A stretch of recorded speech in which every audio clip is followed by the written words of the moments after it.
Okay, welcome everyone to Debatable Delaney. I mean, that's debatable.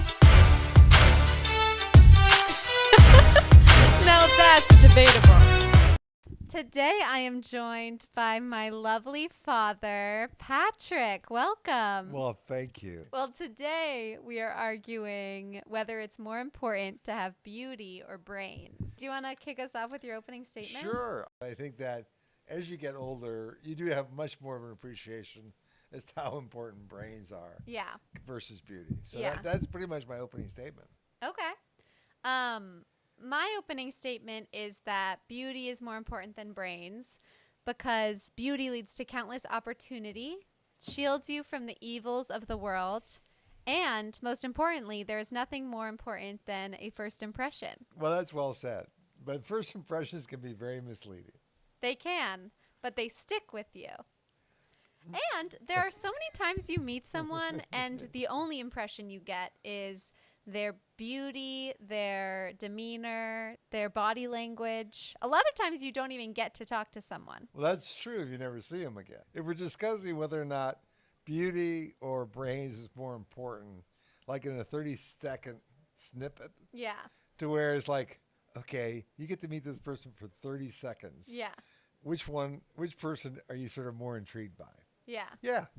Well, I give you, it could be looks in that situation. Well, I'm arguing both in the 30-second meetings and in the long-term meetings, but I am going to say that the majority of people you meet in this world will be a 30-second or less interaction. Initially. Yeah. Right. Oh, yeah, absolutely. There's no question that from the standpoint of, like, in the little snippet, Yeah. looks there's a lot to be said about looks. Yeah. But I think from the standpoint of, I thought it was more like, is what's more important, Delaney, you know, in a more macro sense. It is. Looks or brains. Yeah. And so, as you know, having been around for a while, like, I've done a fair amount of hiring people. Yeah. And there's no question. When somebody comes walking into my office and they sit down in front of me and I'm supposed to interview them. Yeah. And I know in my mind that they've prepped for that interview. Right. And most people, if they've been through the process, they're probably going to nail the interview to a Right. certain process. And then they've got their resume. Yeah. So you sort of look at them, and looks will have a lot of impact. I agree with that. Yeah. Well, and looks also just help you get into the door anywhere. Like, if let's say you're interviewing people, if you have 200 people apply for your position on LinkedIn and you have a really striking LinkedIn photo, someone's just naturally going to be curious and click on your profile, and you're more likely to get your resume read. Versus if you look really boring or just like generic, Right. then people are less likely, because there's something really inviting about beauty, and I think that's really important in terms of making connections. I mean, just like walking down the street, if you're beautiful and you smile at someone is much more likely to smile back. But if you're unattractive and you smile at someone's going to think you're a creep. So the beauty really unlocks the door to so many opportunities. And a lot of people that have brains and aren't attractive will never get those opportunities. So they could potentially become the next Steve Jobs, but they never had the opportunity to get in the door anywhere because of their looks. Well, that's true, but you're basically, in your Steve Jobs example, Yeah. you're indicating, I would think, that the person has incredible looks, Uh-huh. gets in the door based on their looks, Yes. but they're also incredibly brainy because they're going to be the next Steve Jobs. So it's a combination of brains and looks, but you just don't know about the brains. And Well, no, I'm not saying that a beautiful person is going to be the next Steve Jobs. I'm saying an ugly person that has the brains of Steve Jobs never has the opportunity to become the next Steve Jobs because they never got in the door. Versus a beautiful person would get their foot in the door and then just kind of stay in that ground level position they were in and be happy just being like, oh, I work at Apple. I got hired because of my looks and people like being around me, and I'm fun and fun loving. And I never really have to worry about doing anything else. Beautiful people like having around. And once you're in the door as a beautiful person, people aren't intimidated by you because you don't pose any threat. So they like working with you because you're not a threat to them. Why don't you pose a threat? Because you don't have brains, so you're not But how do you know that? as a beautiful person. Right. Because in this scenario that we're arguing beauty versus brains. Right. So if they're beautiful, they don't have brains. Right. Okay. So from the standpoint of I'm basically in charge of human relations at Apple. Yeah. Basically, I have this beautiful person come in. Yeah. And basically, I'm in awe of their looks. Yeah. So I'm thinking like, this is a no-brainer. I mean, basically, I'm going to hire her because he or she, are not going to intimidate anybody. And basically, from the standpoint of if they have no brains, they'll still be fun to have around. They won't basically really add to our company, but at least they won't be intimidating. Yeah. Is that pretty much the premise? No, I mean, that is the premise. The way you phrase it obviously sounds crazy. I don't think that people are making real decisions of like, oh, she's gorgeous, I want to hire her. I think it's more, it happens behind the scenes. You meet someone that's beautiful, and then you meet someone that's unattractive and smart. And a lot of people that are really brainy are a bit socially awkward too. So people that are beautiful interview really well. And then you're suddenly hiring someone really beautiful. And then once they're on board, human resources is no longer dealing with that person. And the team is like, oh, okay, she seems nice enough and she's not threatening at all. So I guess we'll keep her around. Well, okay, let's take that example. That's a good one. Okay. So basically, you've got, let's say you have two people hired on the same day. Yeah. You've got the beautiful person. Yeah. And then you've got the brainy person. Yeah. And they both figured out a way to get their foot in the door. Yeah. And so, as you said, no one will find the beautiful person intimidating. Yeah. Okay? Now, typically a career goes over a period of time. Right. And they're not going to be in an entry-level position their entire careers. Right. So now all of a sudden, basically, it's time for both people to take the next step up in the hierarchy of the company. Yeah. What's going to happen to the beautiful person? So the beautiful person, people are going to enjoy having around so much that they're going to find a role for them that has less to do with like numbers or analytics. And they'll probably end up doing more of like meeting people and being more of a like customer success manager maybe, versus the person that's smart is going to go deeper and deeper into the numbers and do a job that will ultimately be less and less enjoyable.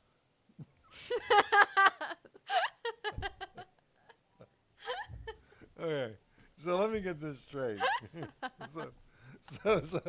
So you have like not. And I don't even know how smart she is, but just let's assume she's not brilliant. What Emily Radowski? What's that? Oh, Emrata. I don't know how to pronounce her last name. Emily Radikowski. Yeah. So she and Steve Jobs walks into the same company on the same day. Yeah. And they both get a job. Right.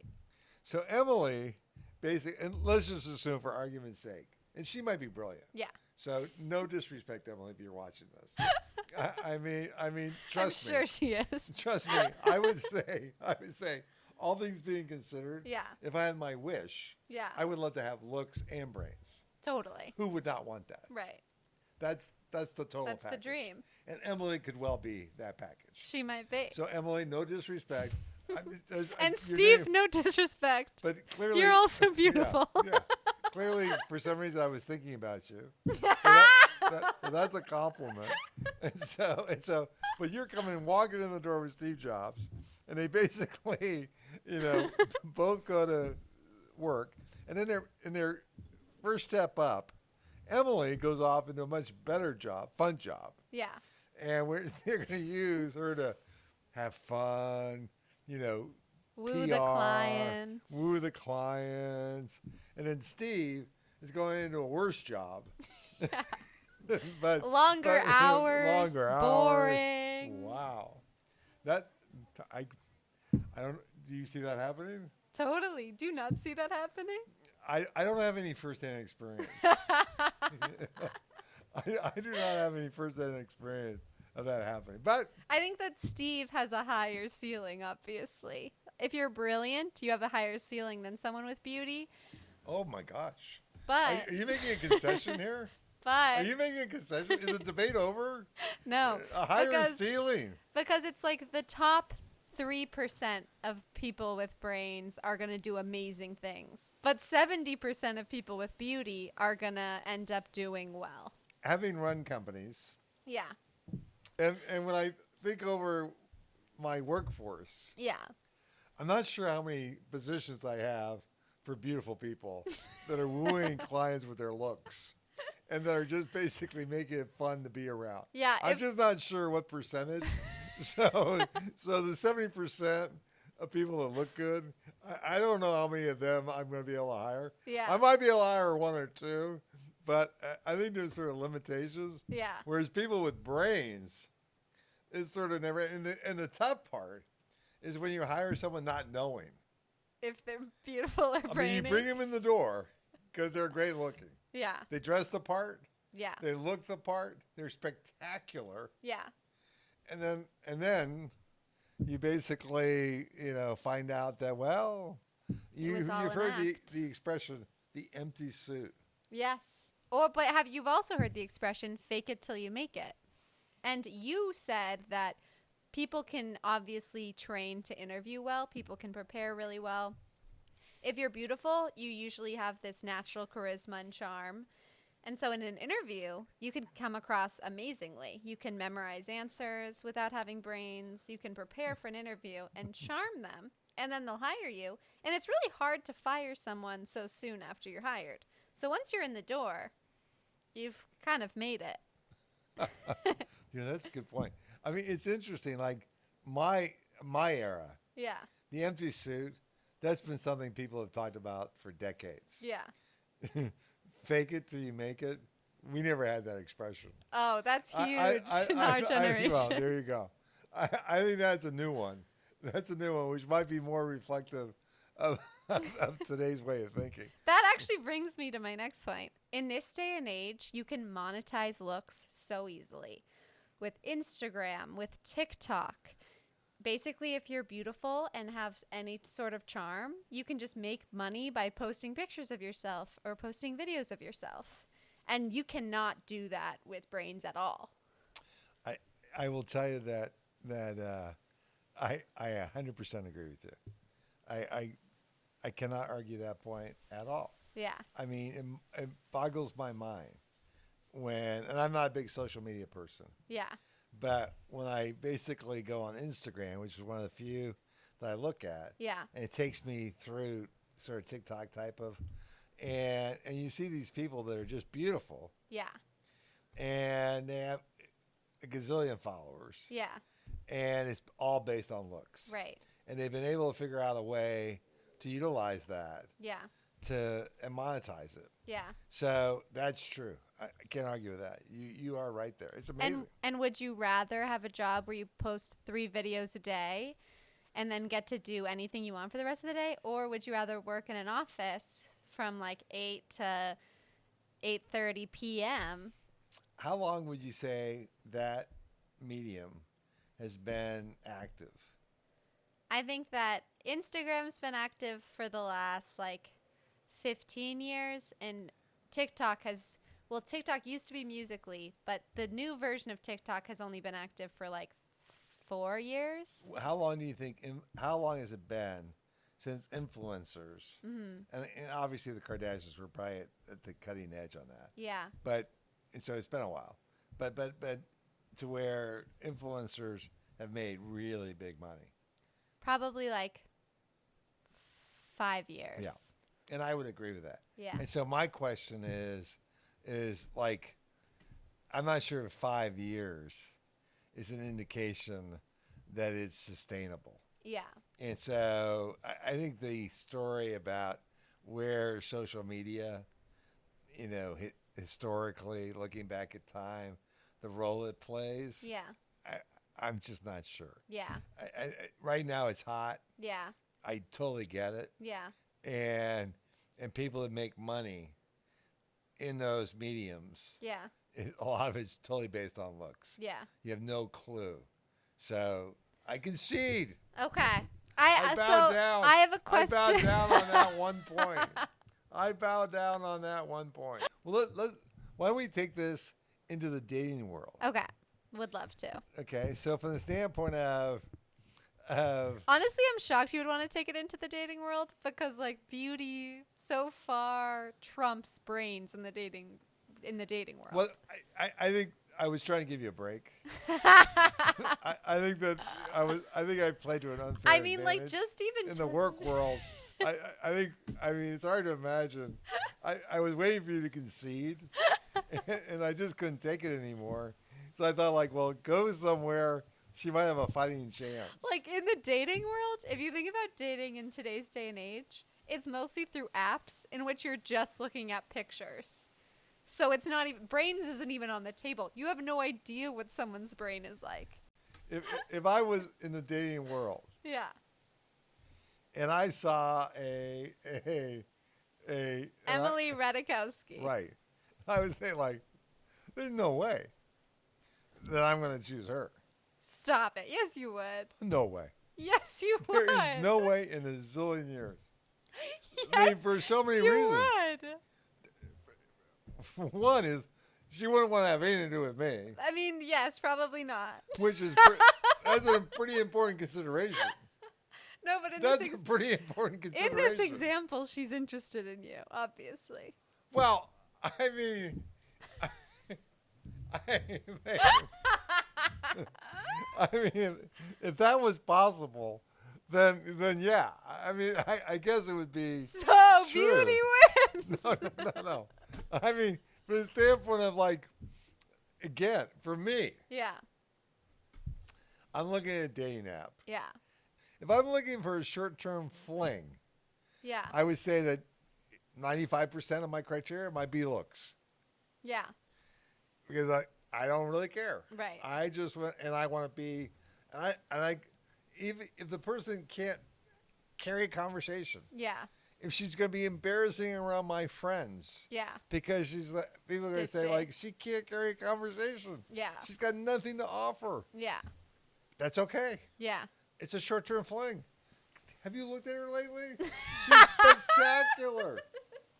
She's spectacular. That would be one thing. Yeah, But if I'm actually looking, which it appears you are, yeah, for someone who's solid, yeah, who's going to basically be a long-term relationship, yeah.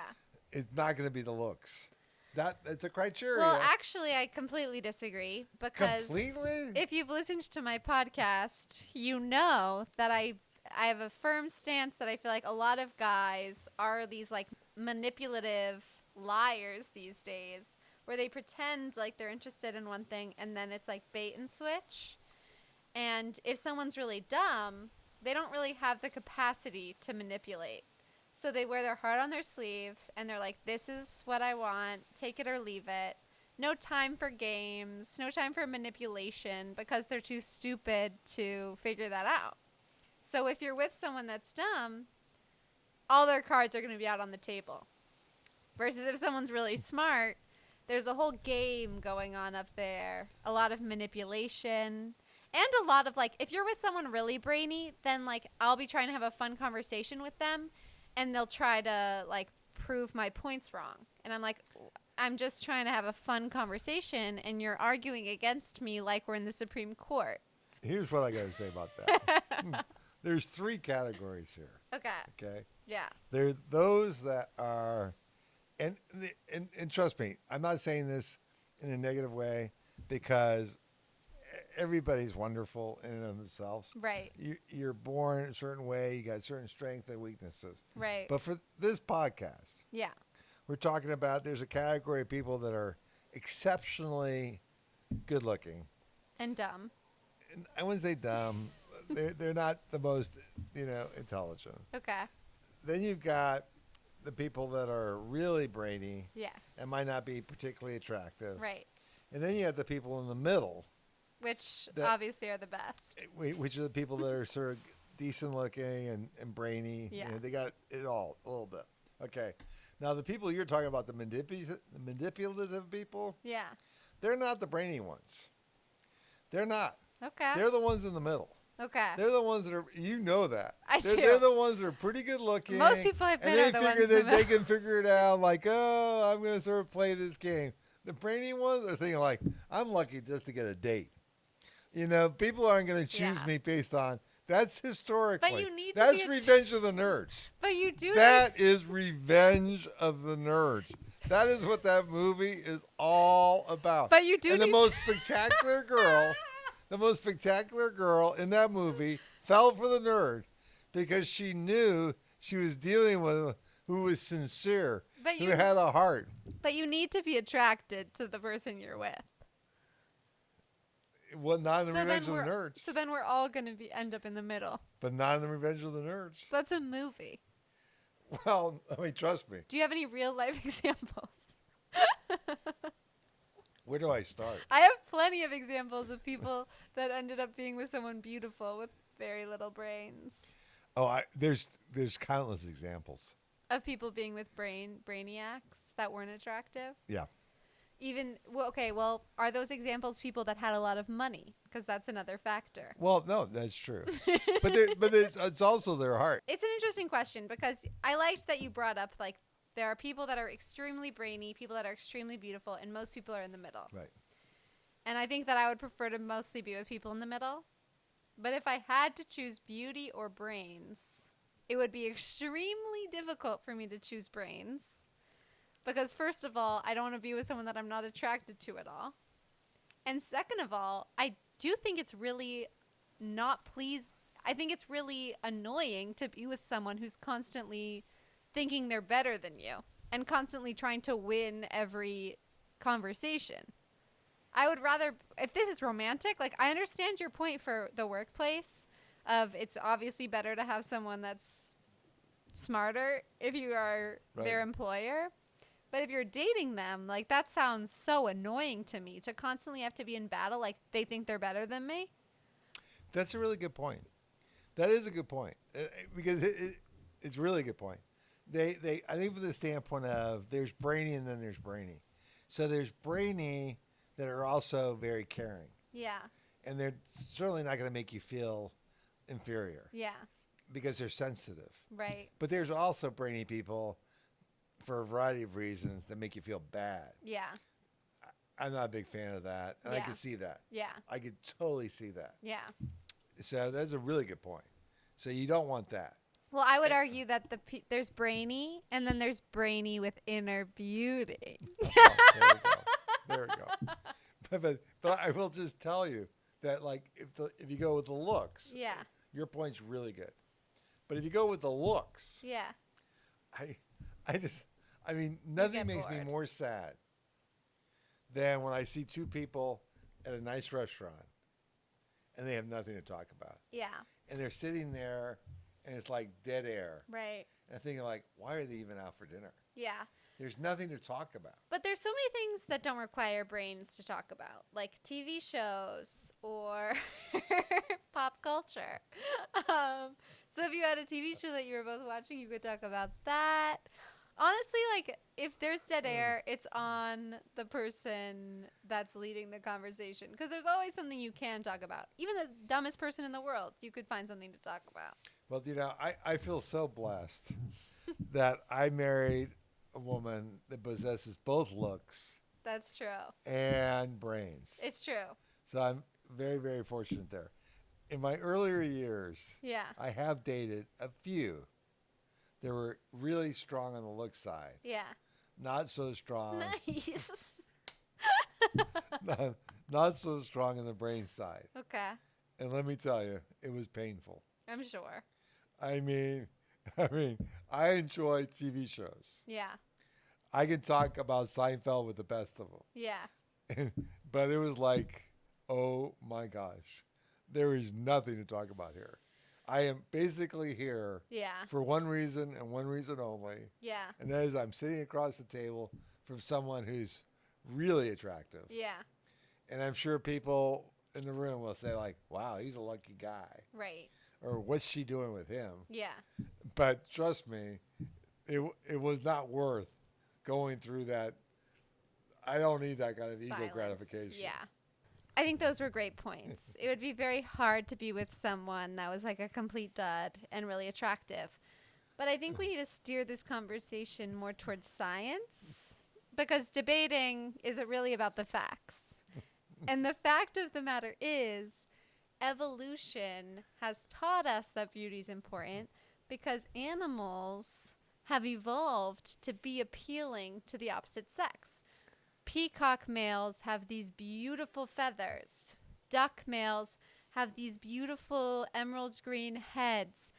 Deers have antlers. And that's because they need to look appealing to the opposite sex. You're 100% correct. You will get zero argument out of that, okay? But I don't think a peacock is concerned that the other peacock is a dud. And so from the standpoint of, you couldn't be more right. I think in that space, basically it's 100% based upon looks. But I think we've evolved a little bit beyond that. Yeah. I don't think Peacock A looks at Peacock B and says, hey, look at this one I'm with. I mean, the dud factor sort of evaporates in that scenario. So it's hard to get into the head of an animal. But my question for you is, since I think that we both agree that the middle conjunction is the best place to be in terms of dating, would you, let's say that we're on a 0 to 100 scale. And let's say that everyone's at 50-50 beauty and brains.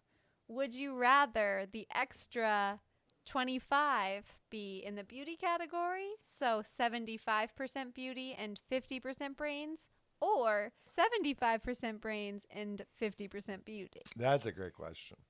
That's a hard one. That is. And That I is think a hard most one. people would say 75% beauty. Well, see, you brought up a great point, but then you just like, well, I think most people would. I do. Well, there you go. If you have, two people, and they're both, very smart, Yeah. can make great decisions, carry on great conversations, Yeah. Are great partners. They're conversationally smart, but they don't have any like amazing ideas. Right. And then from the standpoint of like, that's the common denominator.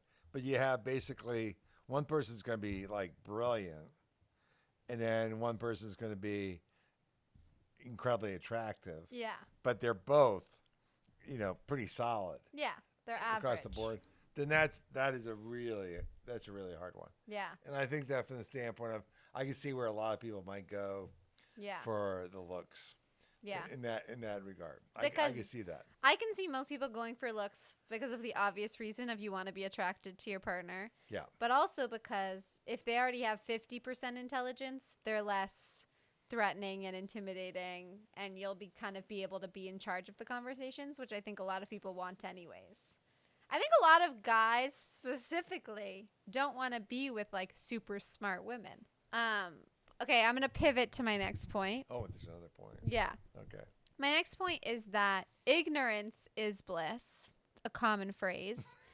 And so it's much easier to go through life without being brainy, just thinking like, oh, day by day, this is what it is. I'm not going to read the news. I'm not going to know what's going on with other people.